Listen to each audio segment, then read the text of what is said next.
Hello, hello, my friends. It is Thursday, December 26th. I hope you had a great holiday if you celebrated. Now let's catch up a bit. We are going with the full makeup filter today because you do not want to see how tired I am after spending all of yesterday on my feet. Now, I hope you had a fantabulous holiday. If you're like me and you had some narcissists that were coming through, you deserve a recoup day. Today is my recoup day. It's funny, I ended up having more problems with friends than family. I was worried that the family members I have that are Mad Hatters were going to be the issues, but it were other narcissists that were the issue. So fun times, right? Gotta love the holidays. So a couple of folks asked if I could just do an update recap on preparedness Plan B on this podcast because it's been a while and the code speak is a lot for some folks, especially some of the newer followers. So this one isn't going to be fancy. This one is going to be just reminders on our Ready to Be Petty. Plan B, which is being prepared and petty, malicious non-compliance, right? We're not complying in advance. We're not rolling over. And I also want to remind you guys that when you see me make a responsible post where I'm saying, hey, Plan B is be prepared, I am not giving up. I scared a bunch of you guys this morning. That was my first post and everyone was like, what happened? So I did not mean to scare y'all. I was just trying to be responsible as I do every so often, just to say yes. Take account into what you have and what you might need to do should this regime come in. Again, they want you devastated, depressed, complying in advance, ready to roll over and just take it. They want you to make it easy. So no matter what, making it easy is not an option. We're not making it easy for them. They didn't make shit easy for us. Okay, they spent 4 years flying the wrong flags and wearing the wrong hat, telling us to get over it and fuck our feelings. So if the regime happens, which I don't think it will, but if it does, that's the attitude we are giving them, okay? A lot of hats, flags, and fuck their feelings. They are in control, and it's going to be a hot fucking mess the whole time. They'll break down the country. It will all be on them. So while I'm not happy about that, it's all on them. It is all on them, and we are going to kick them from the back seat the entire time. So I'm in a blue state, but I am from the East Coast. I understand that saying, get ready to relocate is a privilege that a lot of people can't move. Some don't want to. We have folks who want to stay and fight. They want to be that blue dot that tries to, fix Oklahoma or what have you. So I'm not telling you to leave if you don't want to leave. And I'm not telling you that it's easy to leave and anyone can afford it, because absolutely. And I know folks come into the comments and say, what can we do? I think some folks are trying to get GoFundMes or what have you together for people who might need help. So there's definitely something, that needs to be done in terms of people coming together and resources to help. But at the end of the day, I am definitely not speaking from a place of privilege. But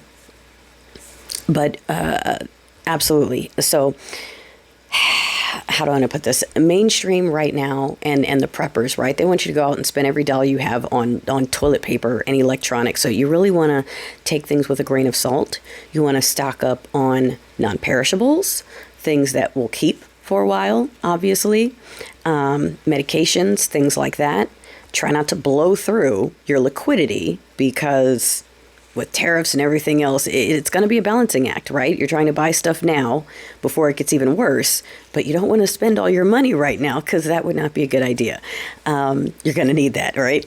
Passport, if you don't have one already, get it expedited. It's always a good idea to have that. I keep telling folks to get ordained, especially if they're in red states. And a lot of folks ask, what is the point of that? This is malicious compliance, all right? It is free. You can do it in seconds. You don't have to do anything with it. But if you're in a state where there are going to be protections and loopholes for religious people, for religious institutions, etc., etc., etc., then it can come in handy to be able to say, I am Reverend so-and-so. It's just a way to exploit one of their own loopholes.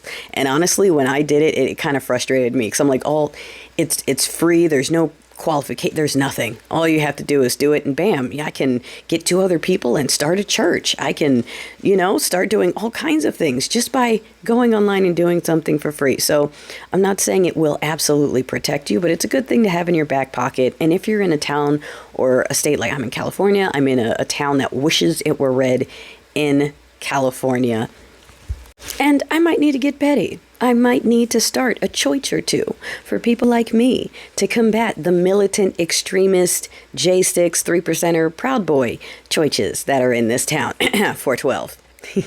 These folks spend a lot of time and untaxed dollars trying to put their stooges in city council seats and school board seats and talk about they need to control everything because faith and flag. And, I'm ready to fight fire with non-compliant fire and exploit the very same loopholes they exploit. So that's just me being petty and prepared. That would be an example of both. If you are someone who is physically going to be at risk, women, undocumented persons, young ones, etc., if you're in a state where your existence is in danger due to the people in charge, you want to stock up on those personal protection items. If you already have a ting-ting, a boom-boom, okay, make sure it's clean, make sure you're all trained up and ready to go, make sure you've got your ammo, like everything is covered and good. Make sure you get brushed up. Get yourself something you can carry in your purse. Get something you can carry in your wallet. On my main TikTok, I shared some stocking stuffers that a retired correctional officer and a former Marine and former sponsored sharpshooter friend of mine gave me. A little pocket knife, a blinding flasher, which is this teeny tiny little thing. It was almost $70. It's a little flashlight, but man, does it blind someone when you put it in their face. I mean, it blinds you when you just look at the back end of the light. So I can imagine it being right in your eyeballs. And of course, like some pepper gel spray. I know some other folks were hopping into the comments with other websites and places where you can get things and also home remedies, right? Folks are like, hey, I put a padlock in a scarf and throw it in my purse because that's what I'm allowed to carry on campus.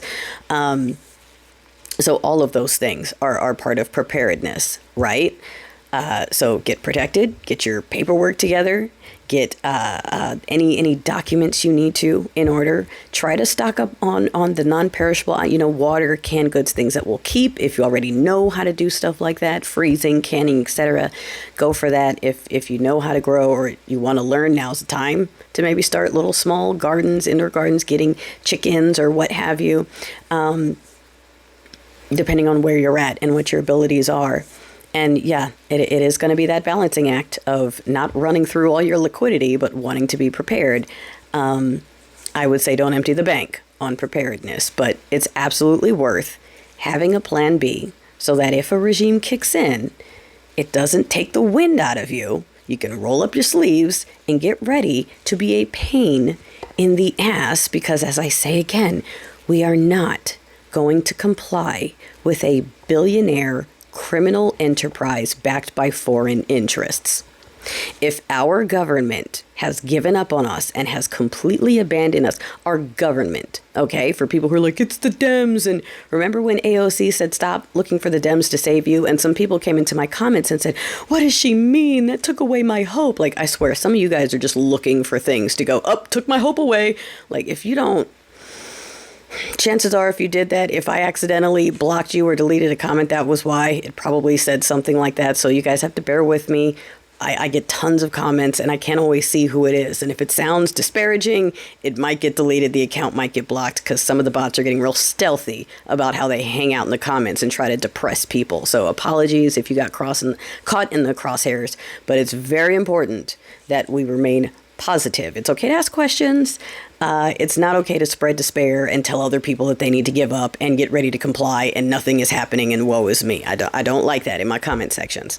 If nothing happens, and I believe something will happen, but if nothing happens, then we will make this hard as fuck on the incoming regime. I am a corporate burnout, okay? I'm not interested in making any more spoiled white men rich off of my labor. Okay, I opted out of that. I'm not going back to it. Definitely not on a national level. That is where I stand, and that is where you should stand as well. We will not comply. That is plan B. Okay?